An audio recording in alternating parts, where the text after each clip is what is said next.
Bertemu kembali rentasan berita edisi 1501 bersama saya Zawaz Yusof. 4 paparan utama. Virus Melayu mudah lupa merugikan.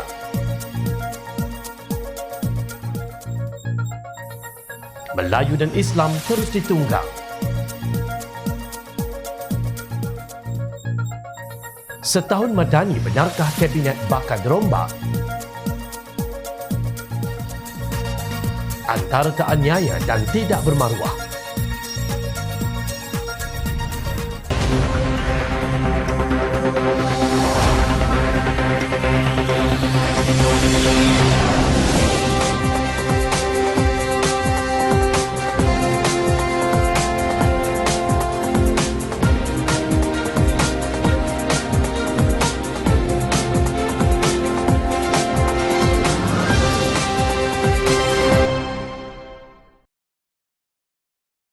Assalamualaikum dan salam sejahtera. Penasihat tidak rasmi Perikatan Nasional Tun Dr. Mahathir Mohamad mendakwa sokongan terhadap UMNO akan terus merosot selagi parti itu bersekongkol dengan DAP.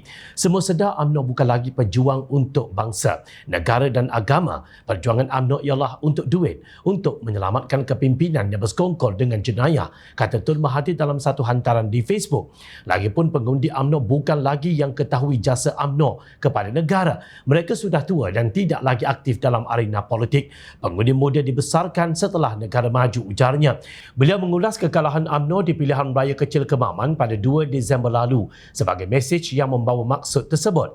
Tun Mahathir dengan jelas menyalahkan pimpinan UMNO kerana membentuk kerajaan perpaduan bersama Pakatan Harapan yang diketuai Perdana Menteri Datuk Seri Anwar Ibrahim yang dianggotai DAP. Dalam PRU 16, UMNO akan hapus sama sekali. Yang boleh selamat UMNO ialah pemisahan dari DAP dan kembali perjuangan untuk bangsa, negara dan agama. Pemimpin yang usang perlu digugurkan bidas beliau. Beliau juga menuduh UMNO tidak memperjuangkan masalah kemiskinan orang Melayu. Masalah Melayu perlu diperjuangkan semula, khusus berkenaan kemiskinan orang Melayu, tegas Perdana Menteri ke-7 itu. Namun kenyataan Tun Mahathir itu ditempelak oleh Ahli Parlimen Bangi Pakatan Harapan yang mewakili DAP Shahrizan Johan. Menurut beliau, bekas Perdana Menteri Malaysia 2 kali itu wajar bermuhasabah diri terlebih dahulu sebelum mendakwa sokongan Melayu terhadap UMNO semakin merosot berikutan kerjasamanya dengan DAP. Daripada mengulas mengenai sokongan orang Melayu kepada UMNO, lebih baik Mahathir merenung mengapa partinya sendiri tidak mendapat sokongan orang Melayu semasa PRU 15. Katanya seperti dipetik Malaysia Kini.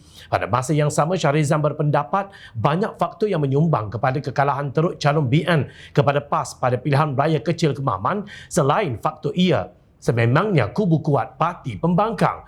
Beliau melihat UMNO masih mendapat sokongan daripada pengundi Melayu walaupun selepas bekerjasama dengan Pakatan Harapan seperti yang dibuktikan di Pelangai dan membantu kemenangan Pakatan Harapan di Pulai serta Simpang Jeram. Tahniah Shahrizan kerana tampil menyanggah kenyataan bekas Perdana Menteri Malaysia yang paradoksnya pernah melontar sajak Melayu mudah lupa itu. Jom kita lihat tangan siapakah sebenarnya yang melemahkan pohon UMNO. Adakah tangan DAP atau kerengga yang berpaut pada dahan UMNO sendiri? Shahrizan menang bergaya di P102 Bangi yang hari ini mempunyai 303,430 pengundi. Terdiri daripada kira-kira 49% Melayu, 39% Cina, 11% India dan 1% lain-lain setelah ditukar namanya daripada P102 Serdang pada tahun 2018 semasa gerakan persempadanan semula oleh Suruhanjaya Pilihan Raya Malaysia. Pada pilihan raya umum ke-13, P102 Serdang mempunyai 133,139 pengundi yang terdiri daripada 49% Cina, 40% Melayu, 11% India dan 1% lain-lain. Walaupun kedudukan peratusan pengundi Melayu telah bertambah dan pengundi Cina berkurangan, kerusi Bangi masih kekal dimenangi oleh Pakatan Harapan. Pada pilihan raya umum ke-15, Shahrizan memperoleh 141,568 undi iaitu majoriti 69,701 mengalahkan Nazrul Nazir Perikatan Nasional yang hanya mendapat 71,867 undi. Barisan Nasional Ho Hee Lee 25,685 undi dan Pejuang Anwar Saleh yang hanya mengais 3,148 undi. Jauhnya kehebatan prestasi DAP yang dimomokkan dengan pelbagai label termasuk komunis berbanding dengan parti yang kononnya memperjuangkan Melayu Islam. Paling corot dan memalukan ialah pejuang yang dipimpin oleh Tun Mahathir sendiri dan kini ditinggalkannya terkontang-kanting hidup segan mati tak mahu. Bangi pernah diwakili oleh ahli parlimen DAP berbangsa Cina Ong Kian Meng yang dengan gembira tanpa prejudis kepada kaum dan agama menyerahkannya kepada Syarizan, anak Melayu Islam. Ternyata Melayu dan bukan Melayu Bangi menerima peralihan ini dengan begitu baik. Inilah mesej daripada Melayu yang tidak lupa. Orang Melayu yang terus mengundi Pakatan Harapan walaupun ada DAP tidak lupa kepada pengkhianatan bersatu dalam langkah Sheraton pada hujung Februari 2020. Orang Melayu juga tidak lupa kepada pengkhianatan Tun Mahathir sendiri yang berdolak dalik dan ingkar kepada perjanjiannya untuk menyerahkan kerusi Perdana Menteri kepada Datuk Seri Anwar Ibrahim.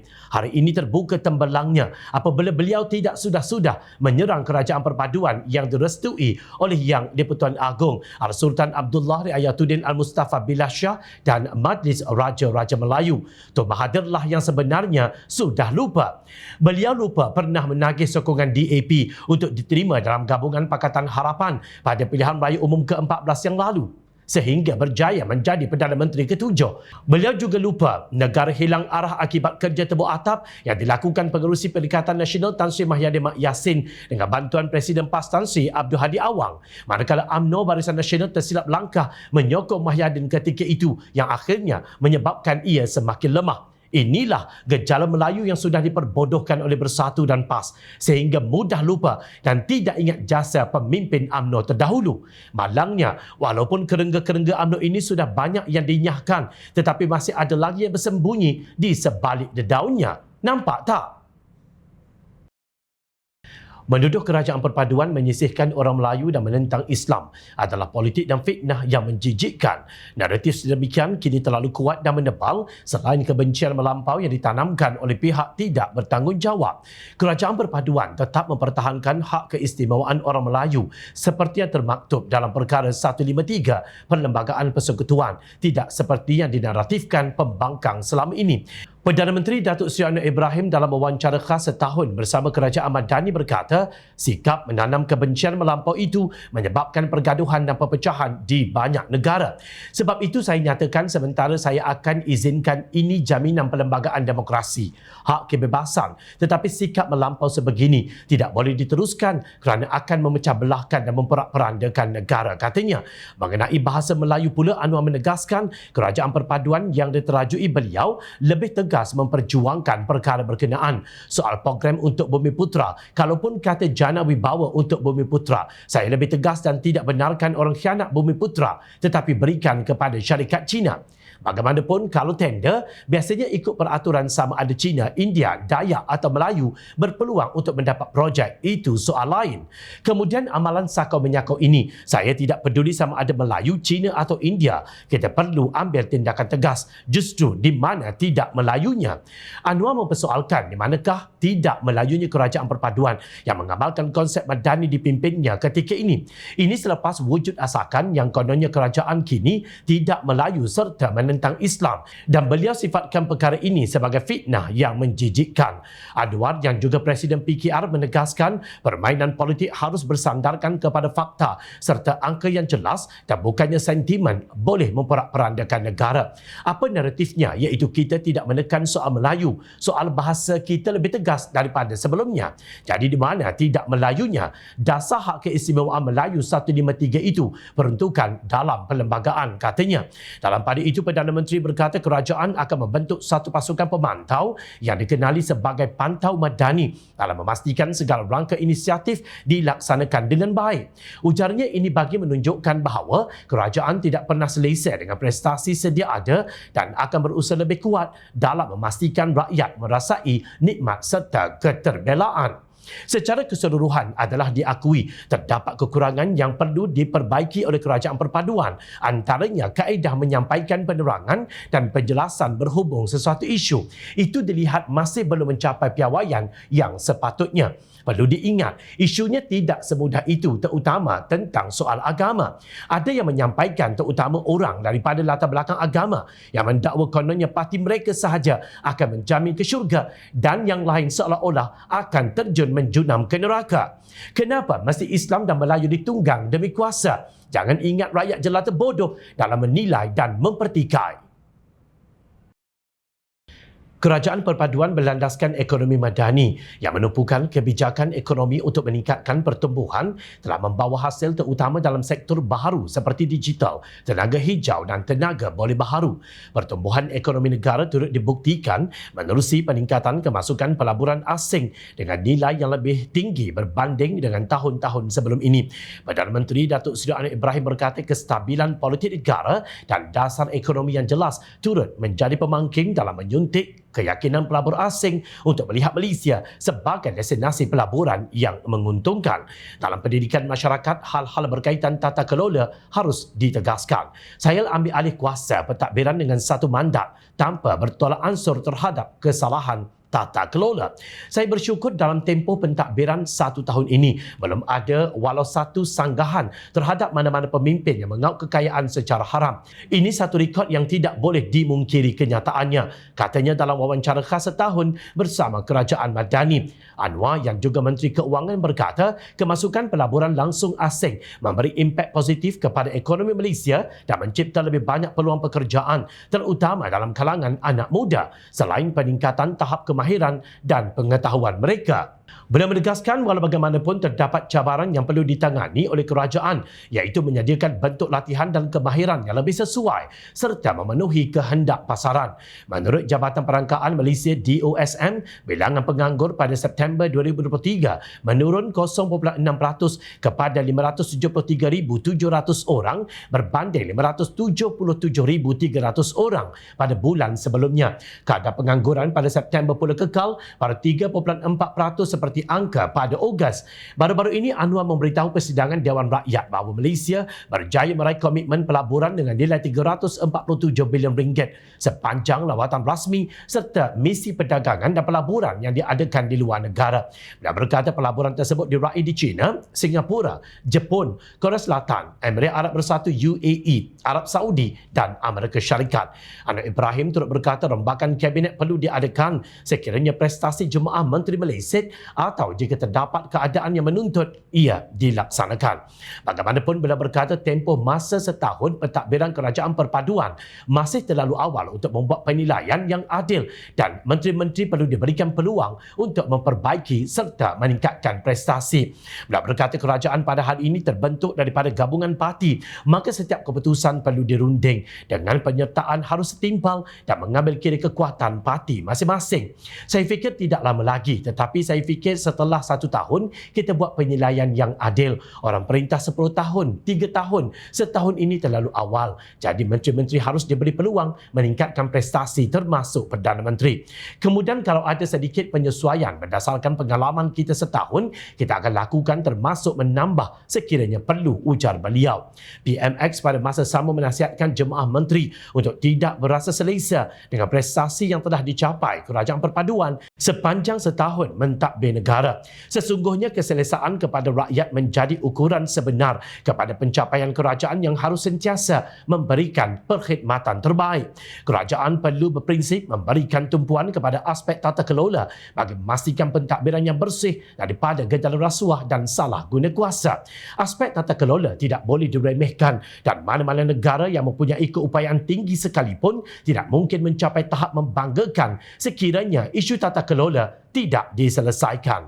Semua pemimpin wajib dipantau dan badan-badan seperti Suruhanjaya Pencegahan Malaysia SPRM harus memberi laporan apakah ada gejala penyalahgunaan kuasa, kerja sakau menyakau, apakah pendapatan, kekayaan Perdana Menteri dan menteri-menteri itu nampak menonjol tinggi. Walaupun masih ada ruang untuk diperbaiki, Kerajaan Perpaduan Madani dilihat telah mencapai apa yang mampu mereka lakukan dan ternyata jauh lebih baik daripada dahulu. Maklumat ada di hujung jari anda.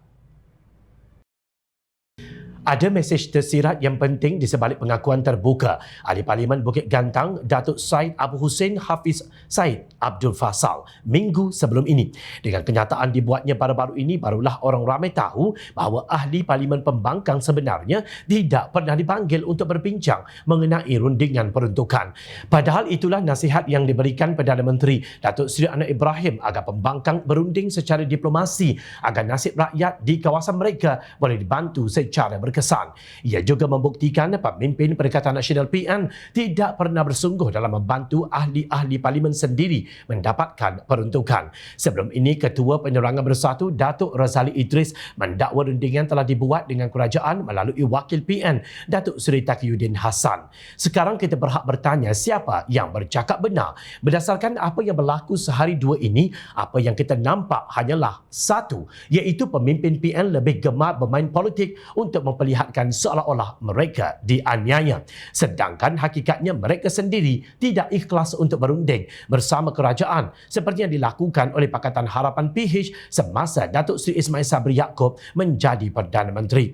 Paling tidak bertanggungjawab adalah apabila pucuk pimpinan PN terus-menerus memberi harapan kepada para penyokong mereka bahawa usaha-usaha untuk menukar kerajaan giat dibuat.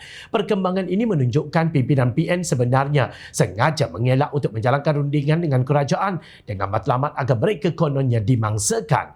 Pada masa sama, kerajaan dipotretkan sebagai pihak yang menekan pembangkang tanpa sebab. Dalam usaha mereka untuk menumbangkan kerajaan dan menebuk atap, UMNO Johor bangkit mendedahkan bahawa Perikatan Nasional kini sedang giat memujuk ahli parlimen parti itu untuk menyokong mereka.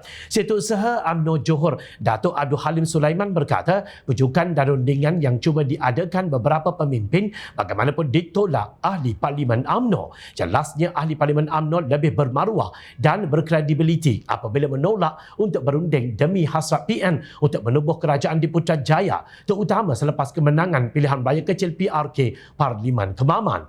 Memang ada usaha-usaha yang sedang dan telah dibuat oleh beberapa pemimpin PN untuk berunding dengan segelintir ahli parlimen dari UMNO untuk bersama mereka. Tapi semuanya ditolak mentah-mentah kerana ahli parlimen UMNO lebih bermaruah dan berkredibiliti. Katanya dalam satu kenyataan semalam, Abdul Halim mendakwa PN kini makin cemas kerana akan ada lagi ahli parlimen mereka akan beralih sokongan kepada Perdana Menteri Datuk Seri Anwar Ibrahim dan Kerajaan Madani. Kini jelas keputusan 5 ahli parlimen PN yang menyokong PMX itu adalah satu tindakan yang berjiwa besar. Mereka sanggup mengenepikan ego, perbezaan parti serta ideologi demi memastikan peruntukan untuk parlimen dan rakyat yang mengundi mereka terjamin.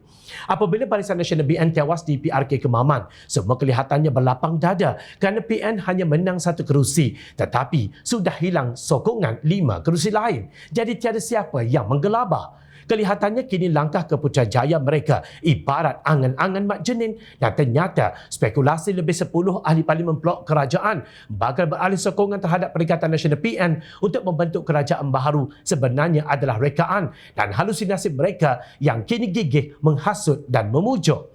Peliknya bukan main lantang mereka menuduh Perdana Menteri dan pihak kerajaan kononnya ada ugutan dan tawaran yang diberikan kepada ahli parlimen mereka yang bertindak menyokong PMX, sedangkan semua itu dilakukan mereka yang sudah pasti mewarisi kehebatan Tan Sri Mahyadin Mat Yassin dalam agenda Scheme of Things. Di sini siapa sebenarnya yang teraniaya dan ke mana perginya maruah Perikatan Nasional? Ingat, rakyat sentiasa memerhati.